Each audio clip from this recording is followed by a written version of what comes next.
Welcome to the Back to Culture podcast. It's the second episode, and today we'll be discussing all things 80s. The transition between the 70s and 80s was stark. Filmmakers had way more room to experiment. The 80s was an extremely creative period of filmmaking. Directors like John Carpenter, Steven Spielberg, John Hughes, and John Landis emerged into greatness.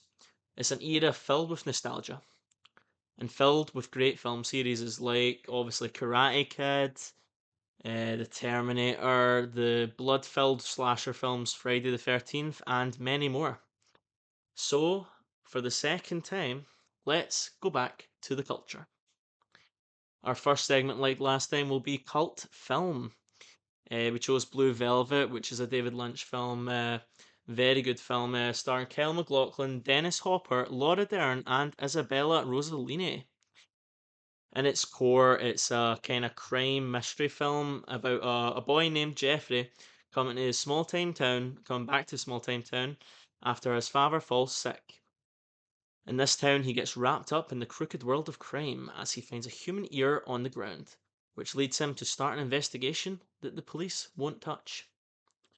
The film is weird, dark, and wonderfully campy, which I think is a really good way to describe kind of all of David Lynch's work.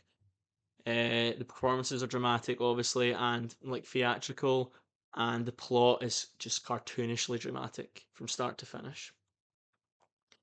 The main bad guy called Frank is played by Dennis Hopper, obviously a legend. He's evil in the film. He's got no redeeming qualities. He's kidnapped Isabella Rossellini's character's father, or not father, husband and son. So he's not a good guy. He has no redeeming qualities whatsoever.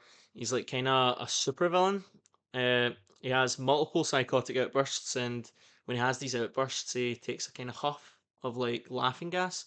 So he every time he's like annoyed or like about to go crazy, he would take that. So it showed you when he was about to burst. They did it in a kind of scary yet kind of like humorful way as well. The main song in this film, I'd never heard it. I think it's a Bobby Vinton song. It's Blue Velvet, but it's performed by Isabella Rossellini, and she blew it out the park with this performance. It's a very impactful part of the film, and I think it's one of those scenes that is like talked about so much. It's about how it's in the film Isabella Rossellini's character is obviously abused, and Frank, the main villain, kind of like forces her to perform it. It's like really bad. That's her kind of job to perform. She's like a kind of dancing monkey. It's a beautiful film based on how a neighborhood that seems perfect on paper can be a victim to some truly awful events. It can still contain some truly awful people, which is Frank. A cool story about this is David Lynch was actually offered to direct Return of the Jedi, but turned it down to make Dune in 1984, which bombed, but still retains a kind of cult following. David Lynch has said in interviews that if he hadn't have passed on Return of the Jedi, he never would have made Dune, and if he never would have made Dune, which bombed, he never would have made Blue Velvet because he kind of hones Blue Velvet as his comeback film to the cinematic stage. So obviously, I'm glad he didn't direct Return of the Jedi because Blue Velvet, brilliant film. Obviously seen as his comeback film. Obviously, we can't talk about David Lynch's film without talking about how he sadly passed away a couple of weeks ago. I was kind of emotionally rocked by David Lynch's death. I've been a Twin Peaks fan for a long time, and it's played a huge role in my life. And obviously, he'll go down as one of the best directors to ever do it. People have credited him like David Lynch. People have credited David Lynch with inspiring their work, like James Gunn, Ron Howard, Edgar Wright, Steven Spielberg, as we mentioned before. Steven Spielberg actually cast David Lynch in his film The Fablemans, which was a kind of loose biopic of his life. Uh, and obviously, people like Nicolas Cage and Quentin Tarantino have also spoke about how Lynch has influenced their careers. So yeah, R.I.P. David Lynch. It's a really sad passing. one that affects me quite a lot. Anyway, that's enough for the cult film segment. Hope you enjoyed. Now for Caydan's top pick.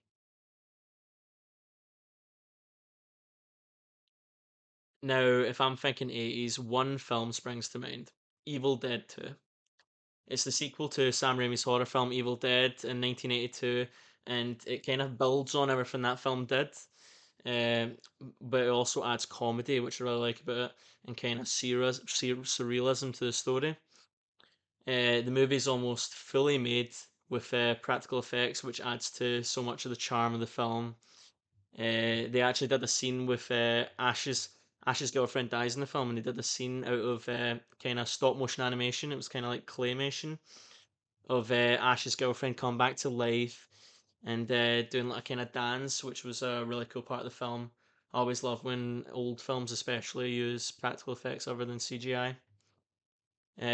Obviously, Sam Raimi found a lot of trouble, uh, kind of getting funding for the second film in 1987, but one man made it all possible: Stephen King. He was a fan of the film and even said Evil Dead was the most ferociously original horror movie of 1982, which made the film get funded 5 years later. The director, Sam Raimi, is also one of my favourite directors of all time. He was responsible for the Evil Dead trilogy, but he was also responsible for my favourite superhero trilogy, Spider Man, made in the 2000s. So maybe I can talk about that in a future 2000s episode. But yeah, Sam Raimi, obviously, we've seen him come back to Marvel with Doctor Strange Multiversal Madness. So I hope he can kind of keep on directing films because I love all of his films. He's a really good director.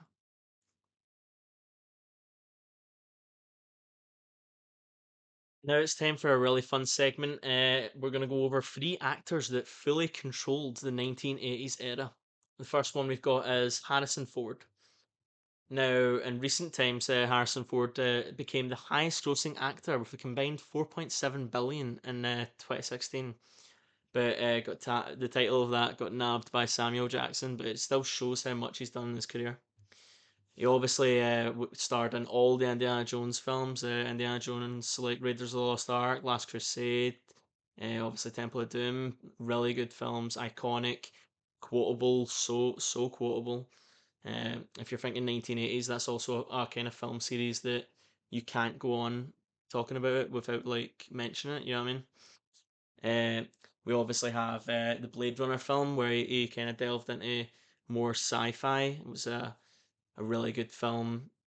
He played a kind of anti-hero, obviously, so that was really good for him. He also starred in Return of the Jedi and Empire Strikes Back in this era, so he was kind of like all over the place. You couldn't go anywhere without seeing Harrison Ford's face, basically in the 1980s. He was like blockbuster gold, and 1980s obviously was an amazing year for him, or amazing decade for him.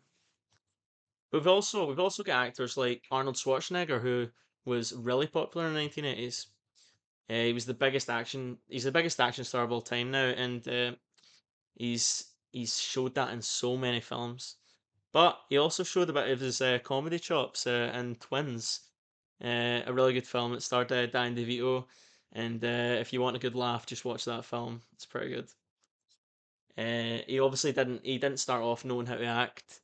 He actually started off as a male bodybuilder, but had his debut in film in 1969 in a film called Hercules in New York, which was destroyed by critics. It was Arnold's first film, so his acting was truly awful. It was very awkward. Arnold starred in 5 films in the 70s, none of which were successful. But the 1980s was truly his decade to shine. He gained worldwide acclaim in films like The Terminator, Conan the Barbarian, and obviously Commando and the Predator series. So, really, when it comes to action in the 1980s, you couldn't make an argument for anyone being more popular than him. Anyway, let's go to actresses that were really popular. We've got Meryl Streep in the 80s. She was really popular. She starred in Sophie's Choice, which was a brilliant emotional film about a woman's choice of which one of her children to send to the Nazi concentration camp. So, really serious topic. She earned an Oscar for Best Actress at the 1983 ceremony for this. She'd also been nominated for Oscars 21 times for the Oscar, which is the most nominations ever, and has won an Oscar 3 times, so she's got 3 Oscars. She's considered by many critics and fans alike to be the greatest actress to ever live. Anyway, that's enough for the 3 actors that controlled the era segment, but we've got another segment coming up. We've got the poster segment, so we obviously chose Back to the Future for this era, and I feel like it was an obvious choice. We even got the t-shirt to match it. It's a really good film. It came out in the middle of the 80s, 1985, and quickly became one of the most talked about films of that decade. Um, the but there is a little cool story about this. Michael J. Fox was not originally Marty McFly. It was an actor called Eric Stoltz who was actually fired after a significant amount of filming. Michael J. Fox was always the first choice for Marty McFly in Robert Zemeckis' mind, but studio heads thought that Eric Stoltz would be the right choice for the role because he appeared in a film called The Mask, which was a biopic of Rocky Dennis. Uh, but Robert Zemeckis made the realization Eric's wasn't able to pull off that goofy humor that he wanted for Back to the Future. And there's actually some footage out there of Eric Stoltz as Marty McFly, so it's kind of like you're trying to like tripping when you're seeing it. You're like, no, that should be Michael J. Fox, but it's actually Eric Stoltz. And there's even scenes with him with Crispin Glover, which is quite mental. It's obvious at the end of the day they made the right choice because you can't have Back to the Future without Marty McFly, who is Michael J. Fox. Now we've got another segment. It's actually a PowerPoint segment. It's higher or lower 80s edition.